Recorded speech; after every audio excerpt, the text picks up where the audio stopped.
본문의 말씀 히브리서 제2장에 있는 말씀 먼저 잠깐 봅니다. 히브리서 제2장 14절부터 있는 말씀을 보겠습니다. 히브리서 제2장 14절서부터 18절까지 말씀을 보습니다. 히브리서 제2장 14절부터 18절에 있는 하나님의 말씀을 들으십시오. 자녀들은 혈과 육에 속하였으며 그도 또한 같은 모양으로 혈과 육을 함께 지니심은 죽음을 통하여 죽음의 세력을 잡은 자 곧 마귀를 멸하시며 또 죽기를 무서워함으로 한평생 매여 종노릇하는 모든 자들을 놓아주려 하심이니 이는 확실히 천사를 붙들어 주려 하심이 아니요 오직 아브라함의 자손을 붙들어 주려 하심이라. 그러므로 그가 범사의 형제들과 같이 되심이 마땅하도다. 이는 하나님의 일에 자비하고 신실한 대제사장이 되어 백성의 죄를 속량하려 하심이라. 그가 시험을 받아 고난을 당하였은즉 시험 받는 자들을 능히 도우실 수 있느니라. 주께서 이 말씀을 사용하셔서 우리에게 필요한 은혜를 베풀어 주시기를 원합니다. 늘 같이 공부하고 있는데요. 오늘 우리 주 예수 그리스도 새 언약의 중보자에 대해서 지금 몇 주째 같이 공부하고 있습니다. 예수님이 한 인격 안에 인성과 신성을 지니셨다라고 하는 것. 오늘 우리 입장에서는 예수님이 신성을 지녔다 하는 것을 상당히 많은 분들이 인정을 합니다. 교회 공동체 안에 있는 사람들은 그것을 다 인정을 하죠. 그래서 교회 공동체 안에서는 예수님이 인성을 지니심에 대해서 조금 더 잘 공부할 필요가 있어요. 물론 이제 그걸 공부한 다음에는 예수님이 정말 온전한 신성을 지니셨다. 그것도 분명히 해야죠. 왜냐하면 그걸 잊어버리면 기독교회가 이 세상에 없기 때문입니다. 그러니까 둘 중에 하나가 없어지면 예수님이 오늘 지금 강조해서 얘기하려고 하는 그 인성을 지니심, 그게 만일에 없어지면 예수님은 신성만 지닌 분이 되기 때문에 이 세상의 예수님은 그냥 몸을 지닌 것처럼 나타난 것에 불과하게 되어집니다. 그렇게 되면 정말 이상한 결과가 나타나요. 그 예수님의 그 인성을 우리가 잘 공부할 필요가 있어서 오늘 하는데 예수님의 인성이 진짜다라고 하는 것을 우리가 강조할 뿐만 아니라 그 필요성에 대해서 오늘 본문만큼 아주 분명하게 얘기해주는 본문이 드물다고 할 수 있습니다. 오늘 본문에는 예수님이 왜 혈과 육을 가지셨느냐 하는 것을 몇 측면에서 얘기합니다. 우선 14절은 하나님의 자녀들이 혈과 육에 속하였으므로 그도 또한 하나님의 아들도 같은 모양으로 혈과 육을 함께 지니심은 요게 인성이죠. 혈과 육, 그죠? 우리의 피, 다음에 우리의 몸을 얘기하는 거예요. 이거에 이제 인간으로서의 영혼까지를 같이 생각하셔야 됩니다. 그걸 지니신 이유는 뭐냐? 그렇게 하는 것은 죽음을 통하여 죽음의 세력을 잡은 자 곧 마귀를 멸하시기 위함이다. 이게 첫 번째라는 거죠. 이 마귀를 멸하는 일, 이것을 예수님의 사역의 승리의 동기라고 말할 수 있습니다. 사탄의 세력을 이 세상 가운데서 없애시는 것 굉장히 중요한 거죠. 그렇게 하면서 동시에 어떤 일이 있느냐? 죽기를 무서워함으로 한평생 매여 종노릇하는 모든 사람들을 놓아주려 하심이다. 혈과 육에 있는 그 사람들이 이제 계속해서 마귀에게 붙잡혀져 있고 이 잘못된 질서 가운데 붙잡혀져 있는 데서 해방시켜주기 위해서 그리스도께서 이 세상에 오셨을 때 같은 혈과 육을 취하셨다라고 얘기를 하는 겁니다. 그죠? 그분은 누구를 위해서 이 세상에 오셨느냐? 16절은 확실히 천사들을 붙들어 주려 하심이 아니요. 그분이 천사를 구원하기 위해서 이 세상에 오신 게 아니다. 이렇게 얘기합니다. 오직 아브라함의 자손을 붙들어 주려 하심이니라. 저들을 붙들어 주는 것은 맨 처음에 그들을 죄의 종로릇한 데서 이렇게 해방시켜 주는 것이 먼저 있는 것이죠. 그죠? 그걸 위해서 그분이 하신 일을 17절에 얘기하는데 그가 범사의 형제들과 같이 되심이 마땅하도다. 그러므로 그는 인성을 취하신 거죠. 범사에 우리와 같이 몸을 지니시고 피를 지니시고 그러신 거예요. 이는 하나님의 일에 자비하고 신실한 대제사장이 되어 요 말에 주의를 하세요. 그래서 우리는 오늘 이것과 예수님의 제사장 되심을 연결시켜서 같이 생각을 하려고 하는 겁니다. 그분이 이 세상에 우리와 똑같은 인성을 취하신 이유는 그분이 대제사장이 되어 백성의 죄를 속량하려 하심이니라. 이 백성의 죄를 속량하는 게 아까 얘기했던 죄로부터 그리고 죄에 대한 형벌로서 그 사람들이 죽어야 함으로부터 해방시켜주는 것을 얘기해줘요. 죄의 문제를 해결해주는 거예요. 근원적인 문제, 이런 죄가 가져온 결과, 그게 형벌이라고, 죽음이라는 형벌, 그로부터 우리를 풀어주시는 거죠. 그래서 결국은 죄라는 세력이 우리를 좌지우지 못하게 하시는 일을 하도록 하기 위해서 그가 인간성을 가지고 계셔야만 한다. 인성을 지내야 된다라고 하는 거예요. 그리고 이 본문 가운데서는 또 하나 우리를 위해서 얘기를 해주십니다. 18절 그가 시험을 받아 고난을 당하셨은즉 인성을 취하였기 때문에 시험을 받고 고난을 당하실 수 있는 거예요. 만약에 그분이 신성으로만 있었으면 시험을 당하실 수도 없고요. 고난을 당하실 수도 없습니다. 인성을 취하셨기 때문에 그분이 시험을 받을 수도 있어요. 그렇게 하는 이유는 뭐냐? 시험 받는 자들 능히 도우실 수 있다. 만일에 예수님께서 신성만 가지고 계시면 우리들이 이렇게 못되게 생각할 때 예수님은 하나님이시잖아요. 그래서 우리 사정을 도무지 알지 못하십니다. 그렇게 얘기할 수 있단 말이에요. 근데 그러지 아니할 수 있다. 예수님께서 인성을 취하신 것이 우리한테 매우 큰 도움이 됨을 얘기해 줍니다. 이 비슷한 얘기를 히브리서에서는 계속 이 얘기를 하고 계세요. 4장도 한번 보세요. 4장 14절. 4장 14절은 이렇게 얘기합니다. 그러므로 우리에게 큰 대제사장이 계시니 아까 대제사장이라고 그랬는데요. 여기는 대제사장인데 큰 대제사장 그랬어요. 왜 그러냐? 이 세상에 있는 대제사장하고는 비교가 안 되는 분이시기 때문에 그분은 큰 대제사장이에요. 이게 재밌잖아요. 대제사장도 큰 제사장이잖아요. 그런데 그분보다도 큰 대제사장이 계시다. 그분이 누구시냐? 하늘로 오르신 자, 승천하신 자, 곧 하나님의 아들이신 예수시라. 자, 여기 그 예수님이 하나님의 아들이심을 아주 분명히 얘기한 거예요. 그분이 하나님의 아들이신데 이 땅에서 이름을 예수라고 불렀다. 그래서 이제 이름을 우리가 이제 정리를 하는데 우리는 그냥 섞어서 막 쓰는데요. 영원전부터 그분을 우리는 뭐라고 부르냐 하면 하나님의 아들이라고 부릅니다. 그래서 우리의 출발점은 어디로부터 시작할 수밖에 없느냐면 그분이 하나님과 함께 영광을 가지고 계셨던 그 하늘로부터 시작할 수밖에 없어요. 그래서 위로부터 그분이 내려오신 것을 얘기를 하는 거예요. 그래서 나중에 이것을 이제 자세히 공부할 텐데 이런 것을 우리가 뭐라고 하냐면 위로부터의 기독론이라고 얘기합니다. 이게 성경적 입장, 그다음에 정통교회의 입장은 항상 그렇게 하는 거예요. 그분이 위로부터 영원하신 하나님의 아드님께서 이 세상에 오셨다. 위로부터 내려오신 그래서 어떤 분들은 하강적 그런 말을 쓰는데 그게 더 어려워요. 그냥 위로부터의 기독론 그러시는 게 좋습니다. 위로부터 오신 분이에요. 그러니까 뭐가 안 되느냐? 밑으로부터 가려고 하는 게 안 돼요. 이 세상에서 예수님을 그냥 사람으로 생각하고 한참 있다가 한참 봤더니 그분이 하나님이네요. 이게 불가능합니다. 물론 이게 누구한테는 가능했느냐? 최초의 제자들한테는 그럴 수밖에 없었어요. 최초의 제자들이 예수님을 처음 딱 만나자마자 예수님은 하나님이시면서 사람이시네요. 그러지 않았어요.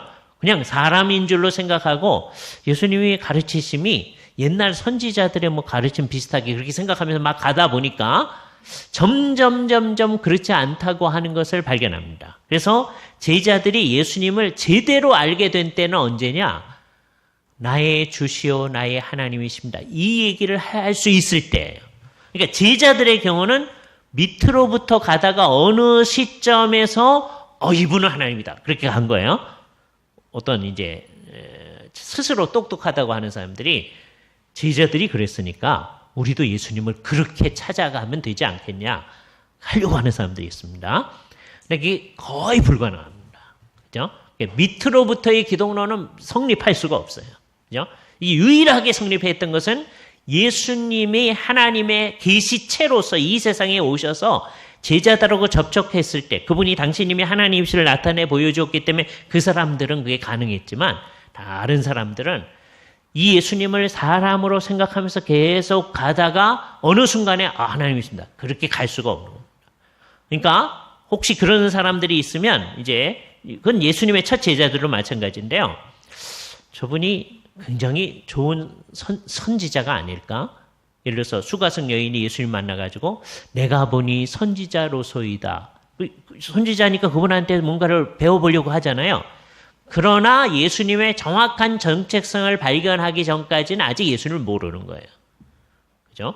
알죠? 그래서 예수님하고 얘기하죠. 그러나 예수님이 하나님이시라고 하는 것을 분명히 해야만 그의 정체성을 아는 거예요. 그래서 예수님하고의 진정한 만남은 그분이 영원부터 계셨던 하나님이라고 하는 것을 분명히 알면서 생각을 하는 거예요. 하나님의 아들이신 예수 그리스도. 그죠? 마가복음은 사람들이 예수님의 인간이심을 중심으로 얘기를 하려고 그랬다 그러는데 뭐라고 시작을 하고 있느냐면 하나님의 아들 예수 그리스도 복음의 시작이라고 시작합니다. 그래서 성경은 전부 다 위로부터 내려오는 거예요. 이걸 잊어버리면 안 됩니다. 이거 잊어버리면 모든 것을 뭉그러뜨릴 수가 있어요. 성경을 어느 정도 인정하고 성경하고 가까이 가면서도 잘못되는 경우를 우리는 너무너무 많이 봅니다. 그죠? 그래서 우리는 정말 성경적으로 이제 생각해야 돼요. 우리에게 계신 큰 대제사장은 어디냐? 하늘로부터 내려오셨다가 이제 하늘로 올라가신 예수 그리스도의 구속 사역을 인정을 하는 거예요. 예수 그리스도신데 우리가 믿는 도리를 굳게 잡아야 되는데 우리에게 있는 대제사장은 우리의 연약함을 동정하지 못하실 리가 아니요. 또는 체휼하지 못하실 리가 아니요. 우리의 연약함을 모르시는 분이 아니시다. 왜 그래요? 모든 일에 똑같이 시험을 받으니로되 이게 가능하기 위해서는 어떻게 돼요? 그분이 우리와 같은 혈과 육을 취하셨다는 거예요. 인간성을 취하셨다는 거죠. 그래서 인간의 영혼을 가지시고 인간의 몸을 가지신 거예요. 몸을 혈과 육이라고 표현했습니다. 우리하고 하나의 차이점이 있다는 건 뭐냐? 그분은 죄가 없으시다. 이것만이 차이점이다. 그죠? 시험을 받는데 죄가 없으시다. 이건 정말 중요하고 어려운 일입니다. 이거를 잘못해서 그분은 시험을 받으실 수도 없습니다. 그렇게 가면 이건 하나님이심을 강조하다가 그렇게 가는 거예요. 하나님이시니까 그분 분명히 하나님이시니까 시험을 받으실 수도 없습니다. 그렇게 말하면 성경의 가르침에 충실하지 않은 거죠. 그는 정말 우리와 똑같이 되셨다. 우리와 똑같이 되셨다는 것을 너무 강조한 나머지 이게 이제 어디까지는 우리하고 똑같이 됐어요? 어디까지냐? 아담이 창조함을 맨 처음에 받았던 그 몸의 모습으로가 아니고 예수님은 아담이 타락해서 연약해진 그 인간성을 취하신 거예요. 예수님은요. 타락 이전의 아담처럼 그렇게 힘이 있지가 않습니다. 몸이. 예수님이 쉽게 피로하시는 몸을 가지신 거예요. 그런데 차이점은 뭐냐? 타락 이후의 아담은 죄 있는 아담이에요. 인간성이에요. 근데 예수님은 처음부터 끝까지 죄가 없는 인간성, 연약해졌으나 그래서 모든 일에 시험을 받으실 수 있으나 죄가 없으신 인간성을 취하신 거다. 그러니까 이거를 분명히 이 양끝을 제거하고 제대로 이해할 수가 있어야 됩니다. 그죠? 예수님이 모든 면에서 우리와 같아졌으니까 이제 더 나가려는 분들은 죄도 좀 있어야 인간 아닐까요? 뭐 이러는 사람들이 있어요. 만일에 예수님이 죄가 있다면 우리를 위해서 구속을 이루실 수가 없습니다. 만일에 죄가 있다면 그분은 자기 자신을 위해서도 구속을 이루셔야 하는 분이고 그가 무슨 구속을 이루셨어도 그 효과가 우리에게 미칠 수 있는 게 아니기 때문입니다. 그죠? 그래서 너무 지나치게 나가면 안 되는 거예요. 인간성을 취하시고 다음에 신성을 가지고 계시되 어떤 분이시냐? 모든 면에서 우리와 같으시되 죄가 없으시다. 그러니까 시험 받으실 가능성이 있는 거예요. 그걸 부인하면 안 돼요. 왜? 성경이 분명히 그 얘기를 하고 있으니까. 그러나 시험에 넘어가지 않으신 거죠. 그랬더니 사람들이 또 어떻게 해서 에이 그건 시험 안 받은 거죠. 뭐 이러는 거예요. 예? 시험을 실제로 시험 받는 거예요. 시험하는 자가 와서 예수님한테 돌을 떡으로 만들어 먹어라 이렇게 얘기하잖아요. 그때 예수님이 어떤 상태에서 시험을 해요? 예수님 굶주린 상태에서 40일 동안 안 예수님은 40일 동안 안 드시면은 배 안 고프시죠? 여러분이 한 끼 굶어도 다 배고프십니다. 그죠? 이게 이제 사람마다 그게 좀 다른데요. 아침을 안 먹으시고서는 그냥 견딜 수 있는 분들이 있어요. 그죠? 아침을 안 먹고 그냥 이제 점심 때 이제 드시고서 견딜 수 있는. 그런데 그거 잘하는 분도요. 저녁을 안 먹으면 굉장히 배고파합니다. 물론 이제 능력이 있는 분은 저녁을 안 먹어도 안 배고프다. 그럴 분이 있을 수 있겠죠. 대단하신 분 같아요. 그러니까 우리가 한 끼 안 먹어도 배고픈데 예수님 40일 동안 안 드셨어요. 물은 드셨겠죠. 그죠? 만약 예수님이 물도 안 드셨으면 예수님 돌아가셨을 겁니다. 그죠? 그러니까 우리도 40일 금식 기도하고도 살 수 있는 이유는 그걸 갖다 정말 생짜로 아무것도 정말 안 드시고 물도 안 드시고 여러분 금식 기도하시면 여러분 그 전에 돌아가십니다. 분명히. 전에. 그래서 이제 죽고 싶은 사람은 어떻게 하면 돼요? 안 드시면 돼요. 그죠? 근데 그건 자살 행위입니다. 그러니까 절대로 그러시면 안 돼요. 그죠? 예. 가끔 가다가 이제 그 사람들이 자기가 죽고 싶다 그래요. 그죠? 이제 진짜로 죽고 싶다가 아니라 이제 하나님이 왜 이렇게 오래 살려주시냐. 그죠? 근데 열심히 먹습니다. 그러니까 죽고 싶다 그 말이 거짓말인 거예요. 그렇잖아요? 그러니까 우리가 잘 생각을 해봐야 됩니다. 그죠? 예수님께서도 이 세상에 계실 때 식사를 하시고 하셨단 말이에요. 그게 예수님은 그냥 사람인 것처럼 보이려고 식사하신 게 아니라 예수님도 식사를 하셔야 물리적으로 살아가실 수 있게 인성을 취하신 거거든요. 예수님께서 목마르다 할 때는 진짜 목마른 거지 그냥 괜히 목마르다 그런 거 아니란 말이에요. 그죠? 그러니까 인간성을 취하셨어요. 우리하고 똑같아요. 예? 그러나 뭐가 이제 차이점이 있냐? 크게 두 가지인데 죄가 없다는 거예요. 인간들은 원죄가 있기 때문에 그 원죄 때문에 여러 유혹을 받아서 실제로 범죄하는 일도 많이 있는 거죠. 그래서 이제 끊임없이 우리는 투쟁을 해서 안 넘어가려고 노력해야 됩니다. 그런데 여기서 예수님이 그 투쟁에 있어서 정말 승리하신 분이심을 우리에게 얘기해 줘요. 예수님은 하나님이시니까 마음속에서 투쟁할 필요도 없었겠죠. 이렇게 생각하는 사람은 유혹을 받지 않는다고 생각하는 거예요. 성경하고 다른 거예요. 성경에서는 유혹을 받으셨다. 그죠? 유혹 받으실 수 있으심. 그걸 생각을 해야 돼요. 시험 받으실 수 있으심. 그런데 우리하고의 차이점이 뭐예요? 죄가 없으시다. 그죠? 그러니까 예수님에게도 그건 어려운 겁니다. 당연히 그러시죠. 뭐 이런 게 아니에요. 그죠? 그래서 성경에서는 그것조차도 뭐라고 표현하냐면 성령님의 힘에 의존해서 그걸 이기신다. 예수님께서 성령님의 힘에 의존해서 이기셨다면 우리는 얼마나 더 그 일을 하게 됐겠어요. 그죠? 그래서 이제 우리도 어떻게 해야 돼요? 16절. 그러므로 우리는 긍휼심을 받기 위하여 때를 따라 돕는 은혜를 얻기 위하여 은혜의 보좌 앞에 담대히 나아갈 것이다. 그죠? 그분이 우리의 대제사장이시기 때문에 모든 면에서 우리와 같아진 예수님께서 대제사장으로 계시기 때문입니다. 대제사장으로서 예수님이 하신 일은 크게 두 가지라고 말할 수 있어요. 이게 제일 중요합니다. 대제사장으로서 무슨 일을 하셨을까요? 첫 번째는 아까 우리의 죄의 문제를 해결하는 속량을 하신 거잖아요. 그죠? 요거는 이제 몇 주 동안 우리 공부한 거하고 연결됩니다. 구약의 모든 율법의 핵심적인 게 제사법이라고 그랬잖아요. 제사법은 결국 뭘 바라보는 거예요? 예수 그리스도의 이 대제사장으로서의 사역을 준비하는 거라고 그랬어요. 예수님은 대제사장으로서 자기 자신을 제물 삼아 하나님께 드림으로써 하나님을 유화시키신 거예요. 하나님의 화내심을 진정시키신 거예요. 그죠? 하나님이 진짜 제물을 받으신 것이기 때문입니다. 그것은 영단번에 들이신 거예요. 한 번 하셔가지고 효과가 지속적으로 미치고 있는 거예요. 그죠?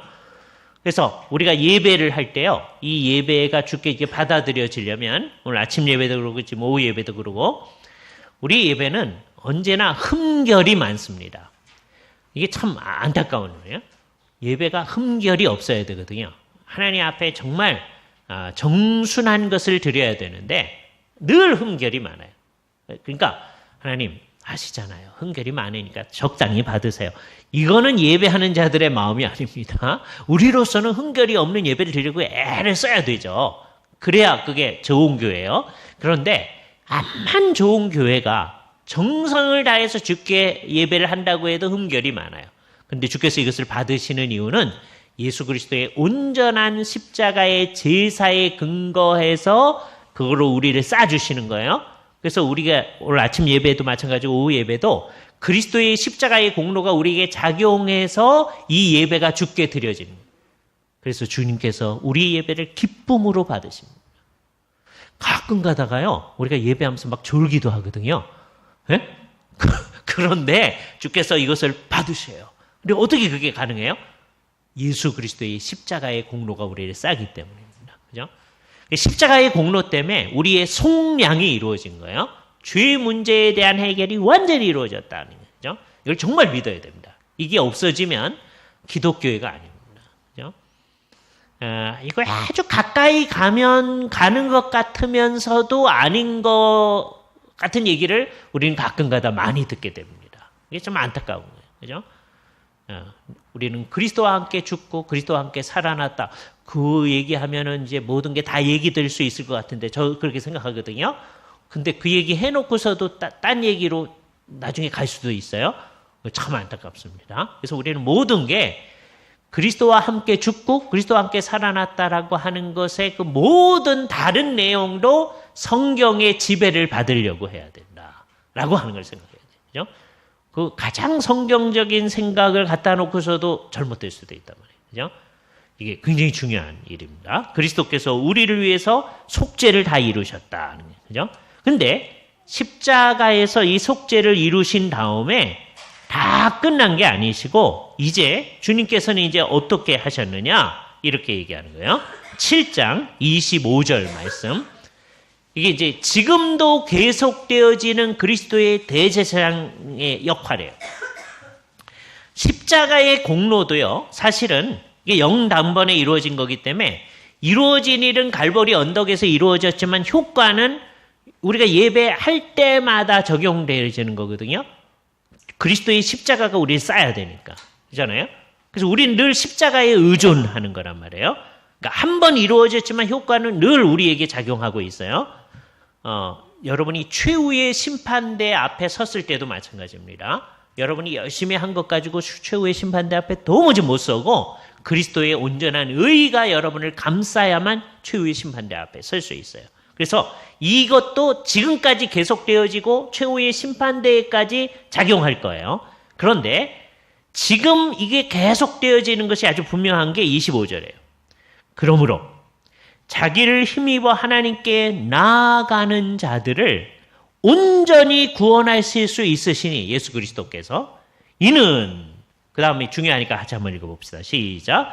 그가 항상 살아계셔서 그들을 위하여 간구하심이니라. 주님께서 우리를 위해서 간구하신다. 이게 중보 기도입니다. 예. 근데 그분은 지금도 살아계신다니 하늘에. 그죠? 물론 그것을 이해하는 루터파의 이해하고 우리 개혁파의 이해는 조금 달라요. 비슷한데 좀 달라요. 루터파는 요거에 있어서는 굉장히 문자적으로 갑니다. 루터의 입장은 어떤 때는 굉장히 그 문자를 넘어서 나가거든요. 근데 여기에 있어서는 굉장히 문자적으로 가요. 그리스도께서 정말 항상 간구한다. 그러니까 어떻게 하냐? 예수님이 입을 벌려서 정말 우리를 위해서 기도하신다네. 하나님 우편에서. 루터파는 그래요. 그렇죠? 여러분의 이름 하나하나를 이제 불러가면서 예수님께서 간구하신다는 거예요. 그거 생각하면 그게 도움이 되죠. 그렇죠? 그런데 이제 칼빈은 어떻게 생각했냐면 그게 예수님이 실제로 하나님 우편에서 우리를 위해서 기도한다는 게 아니고 당신님의 십자가에서 이루신 공로를 주의 백성들을 위해서 항상 적용하심을 그렇게 표현해 주는 거다라고 얘기해요. 그래서 칼빈적 이해는 아까 제가 두 가지라고 그랬는데 이 두 가지를 하나로 묶으신 겁니다. 십자가의 공로에 근거해서 우리의 필요한 정황에다 그걸 적용을 하시는 거예요. 그죠? 그러니까 주일학교 학생들처럼 이해하는 게 이제 루터파적인 이해예요. 그거 상당히 도움이 됩니다. 지금 이 순간에 주께서 우리를 위해서 기도하신다. 그죠? 예수님의 대제사장으로서의 사역이 계속 되어지는 거죠. 그죠? 그러니까 제일 중요한 시점이 뭐냐? 예수님이 죽으시는 사건, 십자가 사건이에요. 그러나 죽으실 때는 사람들 가운데서 예수님이 대제사장으로서 제사를 드리신다고 생각하는 사람 아무도 없는 거예요. 그죠? 그러나 하나님은 그런 뜻으로서 이 일을 일으켜 주신 겁니다. 나중에 성령님이 백성들에게 임하고 난 다음에 그것을 돌이켜 봤을 때 사람들이 깨닫는 게 두나무로 그렇게 되는 거죠. 아, 그때 예수님이 정말 희생 제사를 우리를 위해서 드려주셨구나. 주의해야 돼요. 내가 깨달았을 때 희생 제사가 되는 건 아니에요. 희생 제사는 이미 십자가에서 이루어진 거예요. 그러나 그게 나는 나중에 깨닫게 된 거죠. 우리는 나중에 예수를 믿고서 그걸 깨닫게 됐잖아요. 그죠? 오순자 성령님은 우리 전에 교회 공동체 안에 임하여 왔고 그 성령님이 우리 안에 있음에도 불구하고 우리는 그것을 나중에 깨닫게 되잖아요. 내가 깨달았을 때 비로소 예수 그리스도께서 희생제사를 드리시는 거 아닙니다. 이미 드려주셨어요. 이게 객관적 사건이에요. 그런데 그것을 성령님이 우리에게 적용시켜 주심으로써 우리가 주관적으로 내 것으로 하는 거죠. 그걸 충용이라고 합니다. 이미 주어졌던 것을 우리의 것으로 만드는 거예요. 그죠? 성령님의 역사가 굉장히 중요한 거잖아요. 그것을 요 편으로 한다면 그리스도께서 우리를 위해서 간구하시는 거다. 그죠? 그렇게 생각할 수 있는 거죠. 여러분 한번 생각해 보십니다. 우리가 처한 모든 정황에 대해서 그리스도께서 우리를 위해서 지금도 살아계셔서 간구하신다라고 하는 것은 생생한 일인 것이죠. 그죠? 십자가 사건, 희생 제사는 그분이 이 땅에 살아계셨을 때 행하신 제사장으로서의 역할이었어요. 이것을 마치시고 비유적으로 말하면 히브리서가 표현하는 대로 당신의 피를 가지시고 하늘 성소에로 올라가셨다. 그죠? 하늘 성소에로 올라가셨다. 이게 승천을 표현한 말이죠. 이걸 떨어뜨려 놓고 생각하면 안 됩니다. 춘천에 있는 어떤 교회가요, 자꾸 그거를 그렇게 떨어뜨려서 생각해가지고 어떤 분들이 자꾸 이상하다고 그러는데, 예? 그 교회에서는 이 성경의 이 말을 제가 설명한 말을 가지고 또 그렇게 이상하게 또 얘기한다고 그래요. 예? 자, 예수 그리스도께서 당신님께서 흘리신 피를 가지시고 하늘로 올라가셔서 그 피를 우리에게 이제 뿌려주시잖아요. 예? 그 뿌려주신다고 하는 게 피 뿌림을 얻기 위하여 그 말에 관련된 거예요. 그러니까 그 사람들은 이제 정말 답답한 건데 십자가에서 이 일이 이루어졌을 때 구속이 일어난 게 아니라 하늘에 가서 예수님이 피를 뿌려야만 구속이 일어난다. 이렇게 한단 말이에요. 이걸 떨어뜨려 놓으면 안 되는 거예요. 그렇죠? 예수 그리스도는 당신님이 십자가에서 이루신 그 객관적인 피를 그대로 적용을 하시는 거죠. 그렇죠? 그래서 우리는 이것을 아주 분명하게 마음속에 믿고 예수 그리스도를 의존하여 이 세상에 있는 겁니다. 이게 예수 그리스도의 대제사장적 사역이에요. 구약 시대에도 예수님께서는 이 일을 준비하시면서 대제사장 사역을 하신 거예요. 그때는 어떻게 한 거예요? 이스라엘 백성들 가운데 참된 믿음을 가지고 제사를 드리는 사람들, 그 사람들 안에서 역사하신 거죠. 만일에 참된 좋은 제사장이 하나님 앞에 제대로 제사를 드렸다. 그럼 뭐 하는 거예요? 그 사람이 그리스도의 모형 역할을 하는 거예요. 이 땅에서 죽은 어린 양들, 이 세상에서 죽은 황소들, 그것이 그리스도께서 피 뿌려짐을 준비하는 모형과 그림자 역할을 한 거죠. 이 구약의 제사 제도 가운데서 그리스도께서 옛날에 대제사장 역할을 하신 거예요. 이 세상에 오시기 전에. 이 세상에 오셔서는 예수님이 십자가에 죽으실 때 대제사장 역할을 한 거예요. 하늘로 올라가셔서는 그 피를 우리에게 적용시켜 주심으로써 이 일을 우리에게 하시는 겁니다. 그죠? 그리스도께서만이 그렇게 하셨어요. 그거를 히브리서 2편으로 한다면 지금도 살아서 우리를 위하여 기도하신다. 십자가에서 피를 흘려주신 그분이 우리를 위해 기도하시는 분이에요. 이걸 떨어뜨려 놓으면 안 됩니다. 그죠? 당신님이 피 흘려준 그 사람들을 위하여 주님께서는 그 피를 우리에게 적용시키시는 거예요. 한 사람도 더해지거나 빼지는 사람이 없습니다. 누구든지 예수 그리스도의 십자가의 구속에 들어간 사람만이 그리스도의 피가 우리에게 적용되어져요. 이게 기독교의 핵심입니다. 그리스도의 피에 적용함을 받지 않으면 이 세상에 기독교회라는 건 없어요. 이건 정말 안타까웠습니다. 이 세상에 제일 안타까운 사람들이 다음과 같은 사람들인데, 예수님은 좋은 분이다. 예수님 말씀대로 우리가 살았으면 좋겠다. 그런데 예수 그리스도의 십자가의 그 피의 효용성, 그것만이 우리를 살린다. 그걸 안 믿는다면, 그럼 예수를 안 믿는 거예요. 그렇죠? 저는 어저께 새로운 상황 앞에 직면했는데, 제가 늘 강조하는 그리스도와 함께 죽고 살아났다. 그 우리 신앙 고백의 핵심이거든요. 그 얘기를 하고도 성경이 가르치는 대로 충실하게 안 갈 수도 있구나. 그걸 발견했어요. 정말 사람은 교묘할 수가 있습니다. 그죠? 우리가 정말 이걸 분명히 해야 되는 거예요. 기독교회가 모여서 이렇게 말씀도 보고 이렇게 예배도 하고 합니다. 예수를 믿는다는 사람들이 모여가지고 이렇게 하기만 하면 다 교회고, 이렇게 하기만 하면 제대로 하는 건가? 그렇지 아니하고, 우리가 이 십자가의 그리스도의 대제사장으로 사역의 구속의 공로를 생각하지 아니하고 그렇게 한다. 그러면 교회가 이 세상에 없는 거예요. 그러니까 우리들의 이 모든 일들이 그리스도의 대제사장직으로서 우리를 위해서 이루신 이 구속의 십자가에 의존해서 하는 일이어야만 합니다. 그죠? 이걸 우리 기본적으로 믿습니다, 우리는. 근데 중요한 것이, 이제 우리가 또 잘못하는 게 뭐냐면, 두 가지를 제대로 안 할 때 우리는 믿으면서 또 가짜가 될 수 있는 거예요. 믿는다고 하면서. 첫 번째는 뭐 해야 되냐? 십자가에서 주님께서 흘리신 그 보혈이 매일매일의 우리의 삶 가운데 이게 적용이 되어진다는 것을 정말 믿고 가야 되는 거예요. 주님을 의존해 가야 되는 거예요.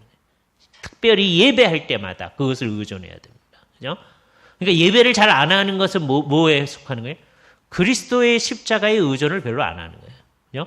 예배할 때만 그리스도에게 의존하는 게 아니라 살 때에도 그리스도의 피에 의존해 사는 거거든요. 그죠? 우린 그것을 정말로 믿는 사람으로 있어야 됩니다. 나중에 제가 오늘은 넘어갈 텐데, 이걸 믿는 것 같으면서도 안 믿는 사람들에 대해서 얘기를 하겠어요. 그다음에 두 번째는 지금 얘기했던 대로 모든 인생의 정황 가운데 지금도 주께서 오해하지 말고 우리 공동체를 위해서 기도하시는 거예요. 그런데 교회 공동체, 언약교회만 생각하지 말고요. 참된 교회 공동체를 위해서 당신이 피 흘려 죽으신 그 사람들을 위해서 기도하세요. 그러니까 2차적으로 나를 위해서도 기도하시는 겁니다. 한국 사람들은 뭐에 아주 민감하냐면 나를 위해 기도하신다. 그거에 은혜 받아요. 근데 1차적으로 이게 공동체, 주님의 공동체다. 그걸 생각 안 하는 경우가 있어요. 그죠? 정말 이거를 생각하면서 믿고 나아가야만 우리가 지금 십자가를 믿고 그리스도의 대제사장직을 믿고 나아가는 겁니다.